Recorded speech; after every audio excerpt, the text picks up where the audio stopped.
The objective of this lesson is to be able to change the font size in Excel. So first you just select the cells and then you have several options. Option 1 is you go to Home and here you can click on this and then you can change the font size. Option 2, you could just click here again in the Home ribbon.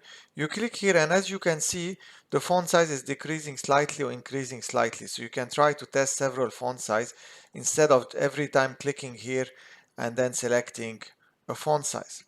Next, what you could do again is you select this, you go to Home, you click on this arrow here, and then you have Font, and then here you can change your font size. For example, I'm going to make it 16, and this methodology is only useful if you're trying to change many things at the same time.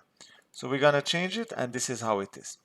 If I want to do it on a partial cell, I'm going to select the cell like Anna here, and then I select the characters I want to change, and I can change the characters based on one of the few methodologies I showed you.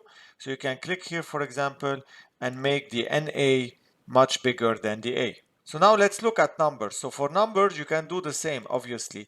But if you want to change one of the numbers or part of the cell that has a number and you try it, let's do, for example, 22 here.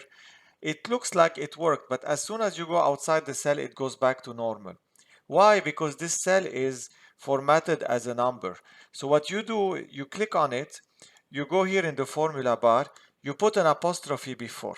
And then when you go back here, you can just select the number and then you do 20 and it will work this time.